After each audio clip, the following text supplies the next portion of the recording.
começou a se discutir a criação da entidade em 79. Mas eu ainda era estudante, eu participava do movimento estudantil e como eu era professora da educação básica, né, eu trabalhava no Estado e na escola técnica, então eu participava do movimento de professores da educação básica, que antigamente era a APAU. Então, quando a UFAL começou essa história de criação, né, eu acompanhei um pouco porque eu estava no movimento estudantil, era engajada, né, era militante ferrenha das causas, né, humanistas. A gente estava numa época ainda da abertura política, saindo de uma... não saindo, mas lutando contra uma ditadura. Então, esses movimentos viram a importância de se articular para criar estruturas coletivas para poder ter seus direitos garantidos, né? Como eu me formei em 79, em 80 eu entrei para a universidade como professora. Tinha os centros, a estrutura da universidade, tinha os centros, né? O Centro de Ciências Naturais, o História, Letras e Artes, que era o CHLA, tinha outros centros. Então, cada centro tinha um conjunto de departamentos associados.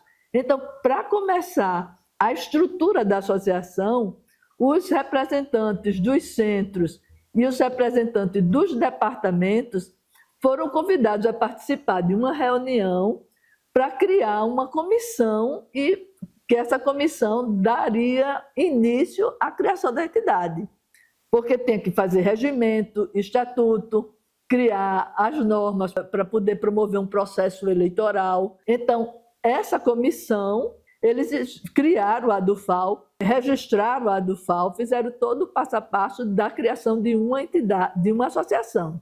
Então, com a associação criada, foi chamada a primeira eleição, que aí eu já estava participando porque eu era já do movimento, né, já era professora em 80, que eu entrei em abril de 1980, participei dessa construção junto com o professor Marcelo, o professor Paulo Lobo, Isabel Brandão. Então, nós éramos um núcleo onde estava começando os primeiros movimentos, né? Várias outras instituições federais de ensino criaram suas associações. Todas criadas, aí vai a segunda etapa, que é a criação do Andes. Hoje é do Andes porque era sindicato, mas na época era da Andes, que era uma associação nacional dos docentes de ensino superior. Então, com a criação da Andes, né, foi um congresso, houve um congresso de todas as ADs, né, associações docentes formadas, e se criou a Andes. Tirou-se uma diretoria, se fez vários congressos, né? O congresso foi no Rio de Janeiro, acho que o professor Amontes e o professor Marcelo foram os representantes da DUFAL nesse congresso. E nessa história, nós fomos avançando. Aí houve a primeira greve, né, em 80, porque cada universidade tinha um regime jurídico diferente.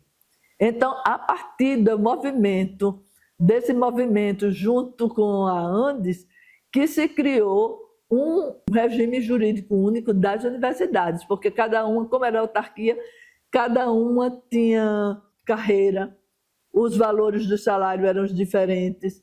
Então, na primeira greve, a gente lutava para que todas as universidades tivessem uma carreira única, tivessem um salário único, porque tem universidade que o salário era muito bom e outras que o salário era muito ruim. Então, foi uniformizado. Esse foi um dos primeiros ganhos das nossas greves, né? Então, daí se partiu para as várias lutas. Algumas se repetem até hoje, né? Como a luta por melhoria do salário, por mais verba para a educação. Até parece que ainda estou na década de 80, quando eu falo determinadas bandeiras. Mas tinha outras bandeiras políticas também, que o momento exigia, que era a luta pela anistia e a luta por eleições diretas e constituinte. Essas eram três bandeiras políticas da época muito necessárias que eram discutidas nos congressos da Andes, né? Então, tinha a bandeira constituinte já, foi uma vitória dos movimentos sindicais e dos movimentos de sociedade de direitos humanos, dos movimentos progressistas da época. Direta já, também foi uma luta de todos os progressistas daquele período, e a Dufal estava engajada junto com a Andes, e o movimento da anistia. Anistia aos presos políticos, porque o AI-5 era uma coisa, as prisões deles foram arbitrárias, o exílio, e isso daí merecia uma discussão sobre anistia. A gente foram várias lutas assim, mas essas são as principais e que hoje continua, né? A gente continua lutando, parece que sempre pelas mesmas causas, porque nossos ganhos nunca são ganhos efetivos. Nossos ganhos têm sido ganhos parciais, dependendo da nossa força de pressão que a gente tem no momento. Mas muito avançamos nesses anos todos. Cada diretoria teve sua parcela de contribuição, né, para que a gente tivesse hoje no patamar que se encontra. A Dufal sempre teve uma presença marcante junto à Andes. A criação da Dufal e o papel dela nesses 45 anos foi muito importante, tanto localmente como nacionalmente, né? Porque está engajado nas lutas locais aqui. Antes a gente não tinha direito de expressar nossos desejos por quem seria o reitor. O reitor era indicado pelo presidente de plantão, né? Que era, na ditadura era assim. E depois a gente, com muita luta, conseguiu já se posicionar na escolha de reitor, na escolha de representantes.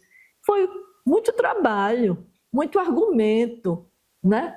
Muitas horas de bandeira, de caminhadas, né? Muitas horas de caminhadas, muitas horas de discussão, de assembleias, para que a gente fosse conquistando e fazendo uma universidade cada vez mais atuante e melhor. Eu gosto de uma frase que é: quem tem um sindicato não está só, né? Porque quantas vezes a gente vê nossos direitos assim individuais, né? Que tem os coletivos, mas tem alguns direitos individuais que a gente se vê ameaçados e a gente recorre a quem? Ao sindicato. E a Dufal sempre teve de portas abertas para todos os professores, independentes deles serem concordantes ou não, né? Que a gente sempre teve uma oposição, a Dufal sempre teve uma postura ética e coerente na defesa dos direitos dos professores, e isso faz com que a gente venha se mantendo nessa Dufal, né? Me mantenho 45 anos porque eu vejo que o movimento docente, que é a Dufal, leva um movimento, como eu gosto de brincar com o professor Carlos Henrique, desde sempre que o movimento continua firme, forte e coeso, né? Firme, forte e coeso. Enquanto ele se mantiver firme, forte e coeso, eu estarei dentro dele.